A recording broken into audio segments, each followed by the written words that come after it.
Hi everyone, this is Jay Harris coming to you from Tom's Trading Room. In this video presentation, I'm going to go over a recently added technical analysis feature to the software, and it's called the ADX, or the Average Directional Index.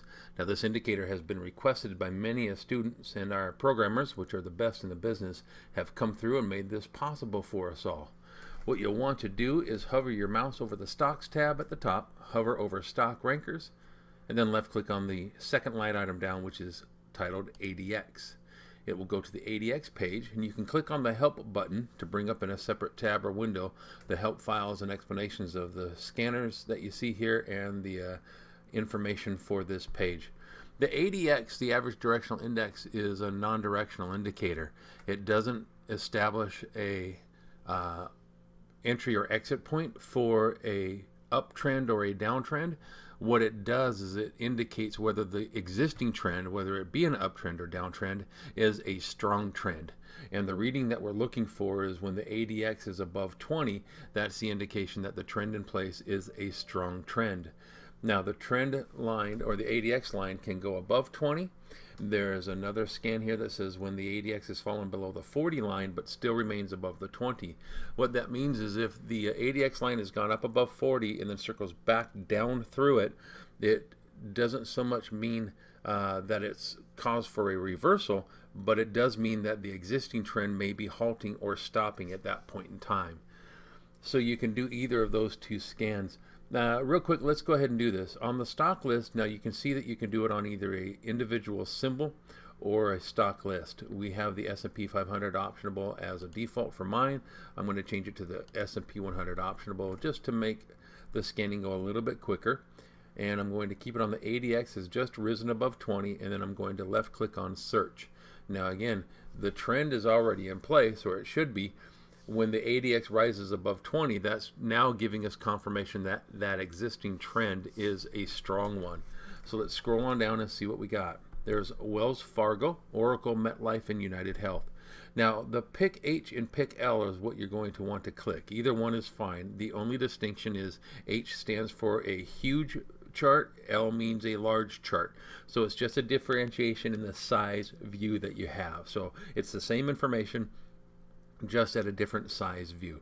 So let's click on a pick for Wells Fargo, and let's bring up the next page, or what populates over the page, and that is first and foremost a candlestick chart that you can see of Wells Fargo here. It looks like its most recent month and a half is in a downtrend, but is that a strong trend as deemed by the ADX? It is now, in that the ADX, as you see here, is just now going above the 20 line.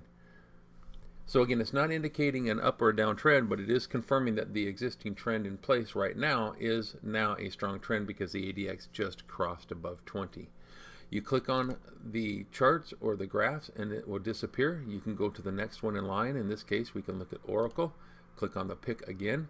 Same thing. You're going to have the candlestick chart up above, and then you're going to see where the ADX line is just now crossing above the 20. Now it ticked just below it a day or two ago, and it's just now ticking back above, and that's why it's showing up on the scan results again. Let's click on that and get rid of that. Scroll on back up to the top. Now if you want to see the criteria for this wizard, you can click on Show, and you'll see that it's looking at the number of days for the ADX is 14, and the number of days to the last cross was 3. And the cross is what I'm going to talk about now, with the plus DI and the minus DI. The DIs are the directional movement indicators. So what we're looking at for now is an idea, and let's get rid of the wizard criteria by clicking hide. What we want to do now is look for a bullish cross or bearish cross.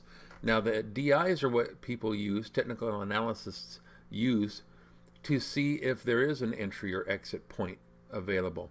Are we looking at an opportunity for a bullish move to the upside in the stock? Well, that happens when the bullish DI crosses above the negative DI. If you're looking for a bearish move, then you're looking for the plus DI to cross below the negative DI. And these are indicated by green and red lines. The plus DI is going to be green, the negative or minus DI is going to be red. So let's keep it on the S&P 100 optionable stocks. Let's leave it now for bullish plus DI crossed above the minus DI, and let's click search and see what we get. The results are down below. We see a few of them. Let's look at Bristol Myers Squibb, ticker BMY, and we're going to click on the pick again. You can see the candlestick chart above. You see a range bound stock. Right now it is ramping up from around 52.5, 53 to currently 57.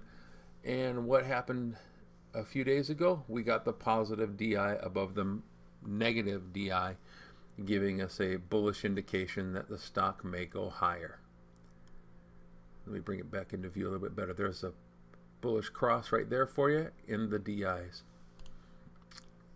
Click to make those disappear. Go to ABV, next in line, click pick, and you'll see the chart once again above.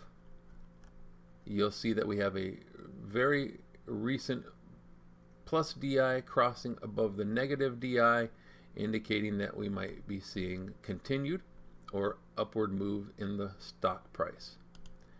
Let's run a bearish one now. Let's go the bearish plus DI, cross below the minus DI. And what it means by bearish is it's looking for a downward move in the stock price.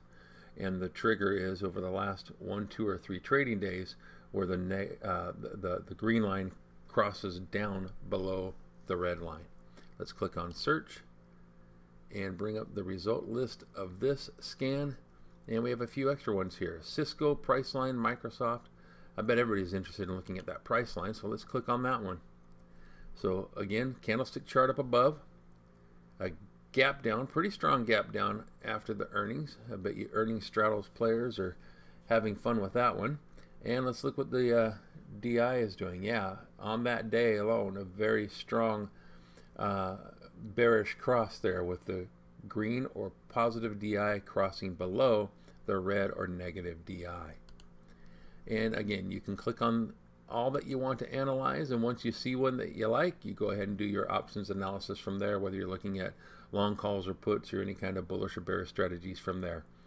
This is Cisco Systems to wrap, sideways trend, but a recent rollover here the last couple of trading days, and it's indicating that the positive DI is crossed below the negative DI, which means or is indicating a potential further downward move in price.